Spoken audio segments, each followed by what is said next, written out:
mazes is that spell book? Okay. Oh, hello there. Are you faring well? Right. So, as you may have already heard, I am Merlin. And 1 second here. That's not right. No way, it was a 2:30. It's only 2:20. Damn it. Right, so you've arrived a tad early. And I haven't quite finished my snack. You see, I like to have a light snack after lunch. Unfortunately, there are no spells to tide the everlasting hunger that pains our stomachs. So until then, a man can dream. Anyhow, you're here to take part in a very beautiful thing. You're here to learn about the College of Magic. So I have been here a number of years. You may call me one of the scholars of magic. I myself don't like to employ the use of magic unless I see it absolutely fit for the situation. For example, I had a few chicken breasts, and I did not want to wait 25 minutes for them to bake in the oven. So I did an inflammation spell, where my hands blazed with fire. Inflammation. That's the spell name, inflammation. Nothing fancy. You see, lots of books and video games and entertainment and all that drivel. They've gotten it all wrong. Yes, here at the College of Magic it's quite simple, and it is not nearly as intimidating as one might think. You see, that is one of our great spells, is inflammation, flames. I won't use it here. Like the great Bruce Lee, I only like to employ my magic when it is necessary, in defense or out of, well, convenience, like the chicken breasts and the inflammation spell. Inflammation. Anyhow, so it is important to note that while you come through the door, ready to learn and quite possibly young and reckless as you look, it's not all fun and games. There are far greater spells than that of inflammation. I didn't make up the names, so before you ask me, it was not I. It was a man by the name of Ichabod Lazarus III.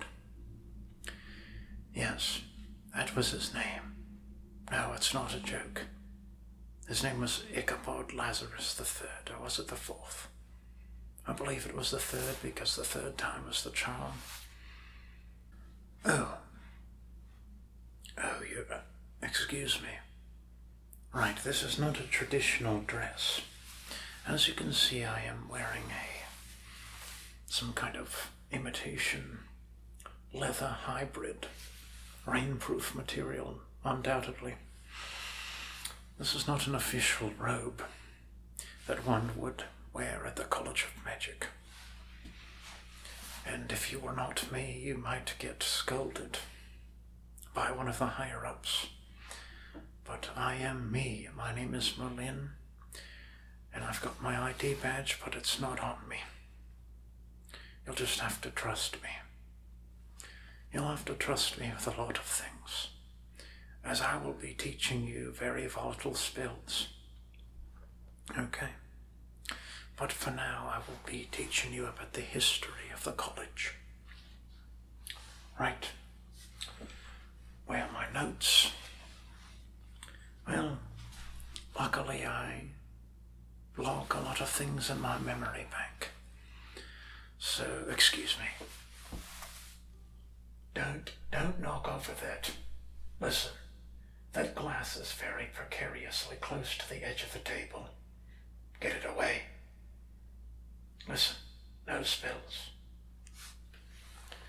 This young gentleman over here, much like yourself, has placed a glass of milk very precariously close to the edge of the table.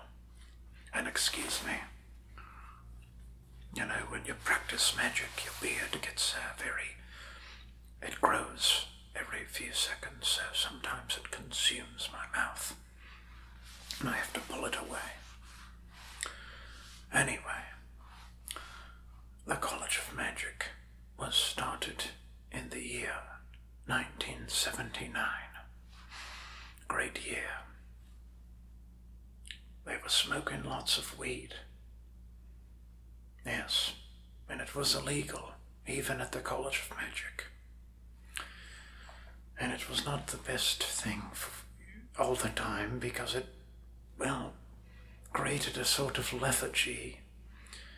And, well, when you mix something such as that with important spells and valuable items of the old, well, you've got to be careful.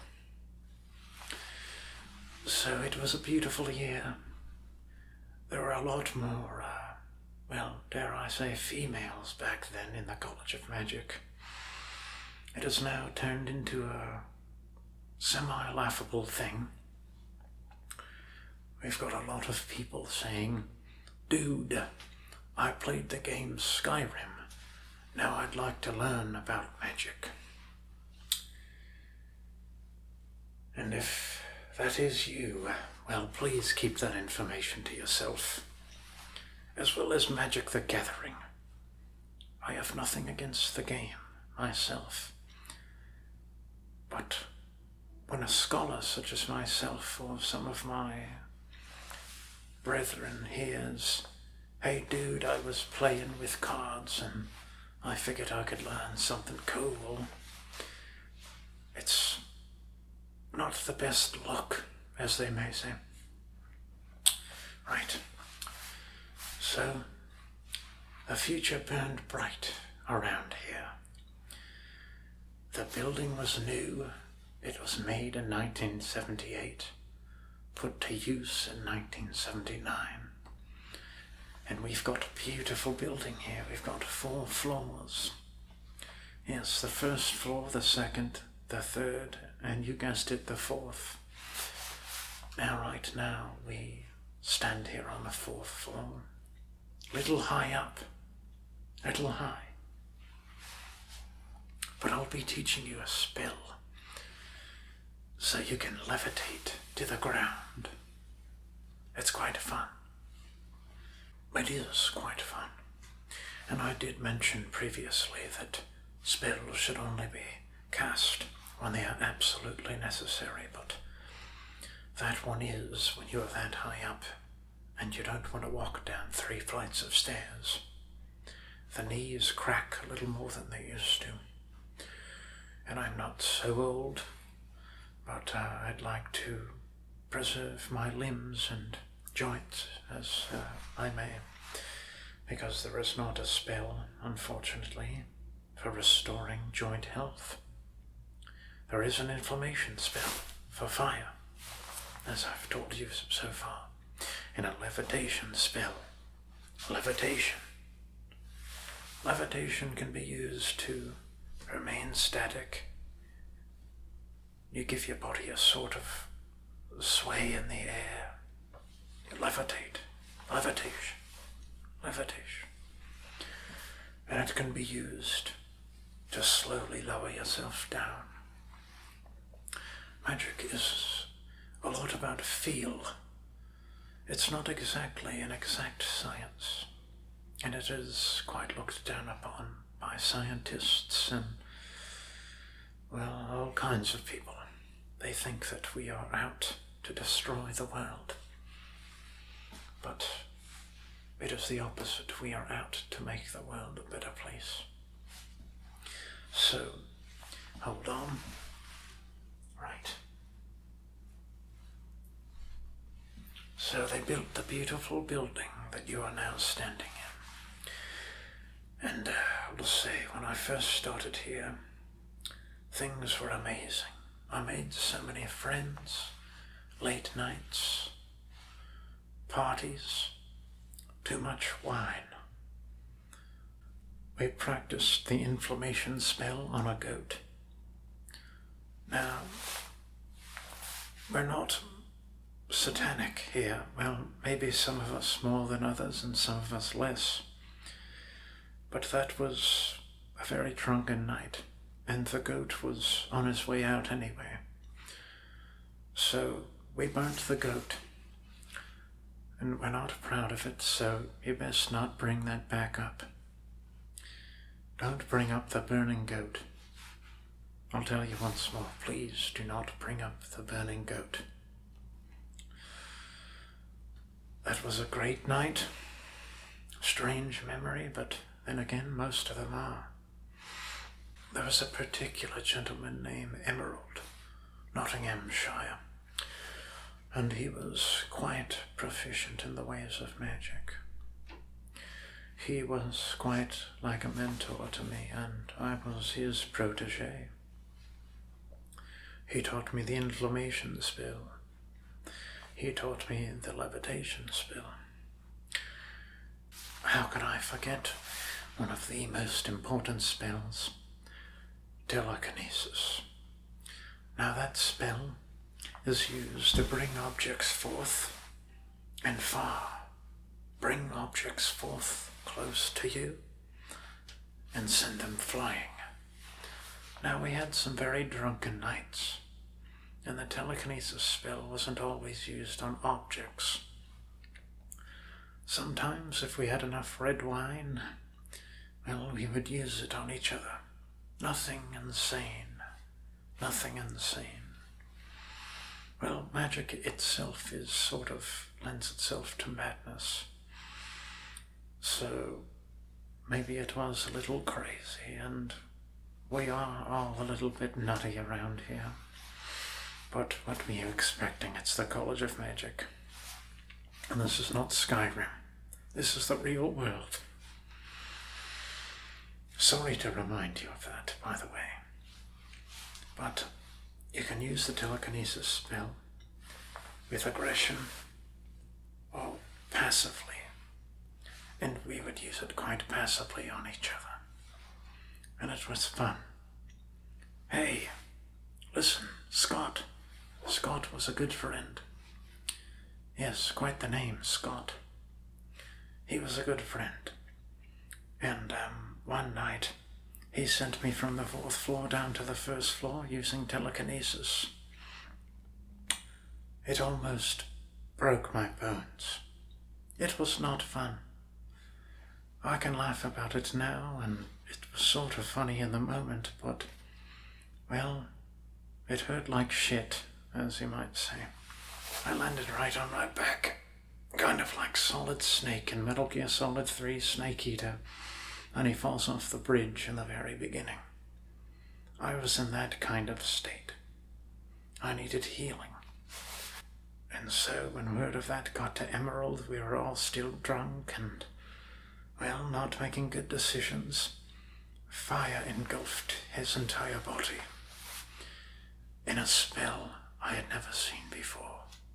He was quite literally burning in flames, in anger.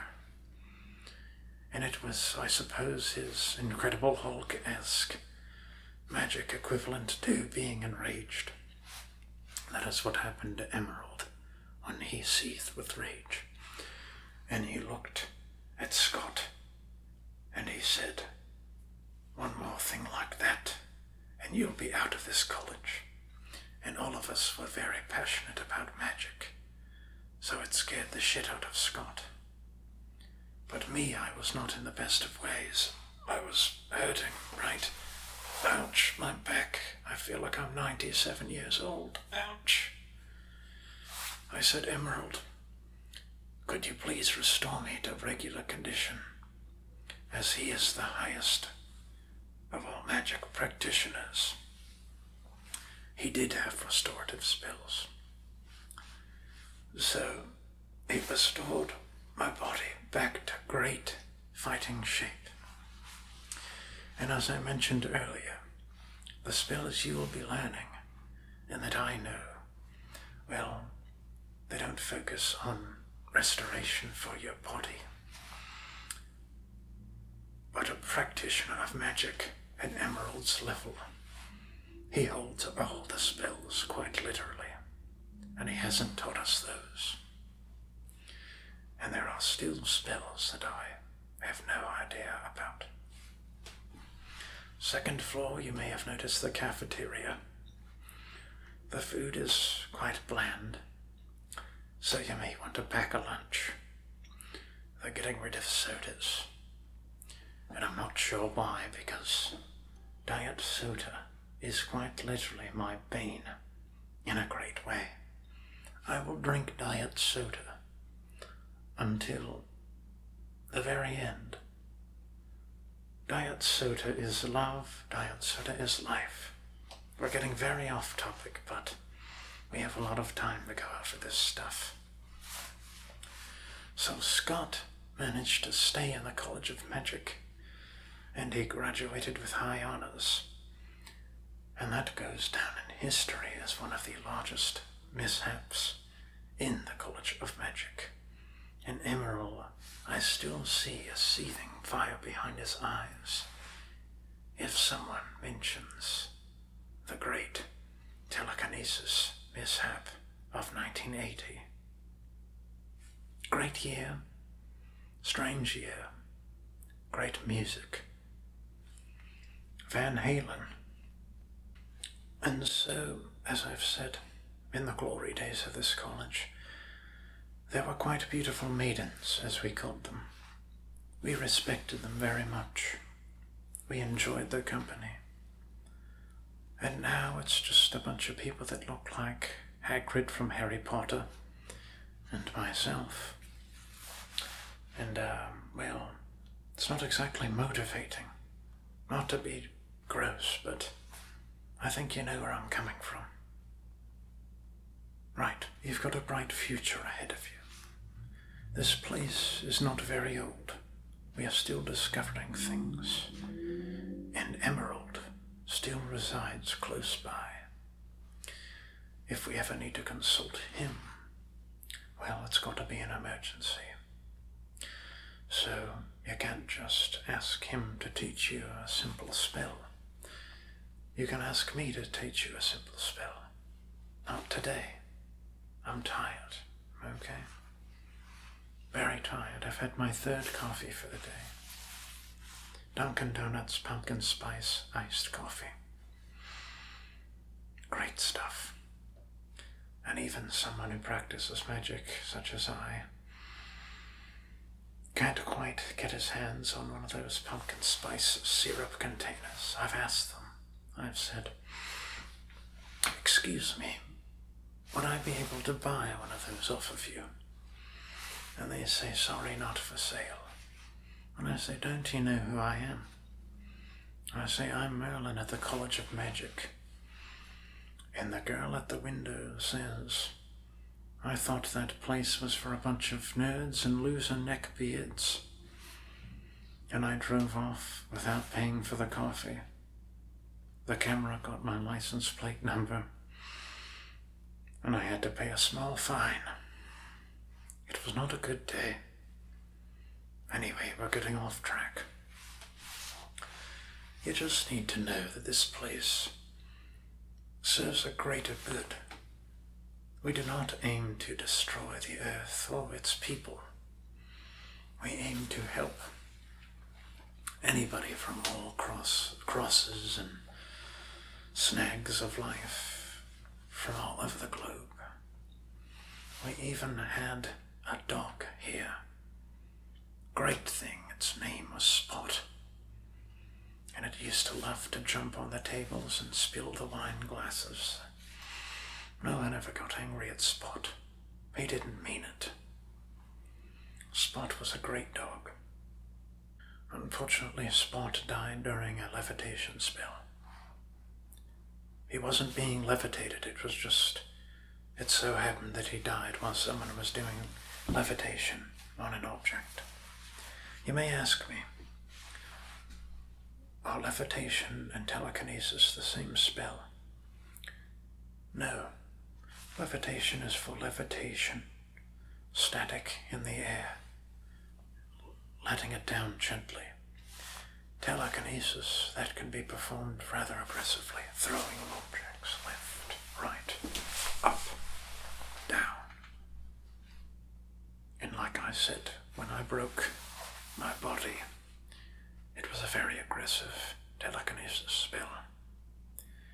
And I still consider Scott a friend, but I wouldn't buy him a birthday present, let's put it that way, or pay for his check at a restaurant. So we've gone over a few important parts and spills and historical landmarks and what have you. It was a pleasure meeting you. Yes. So tonight, just relax, make yourself at home. But tomorrow is when the fun begins. And tomorrow we will figure out if you are truly dedicated to learning the arts of magic. I must go.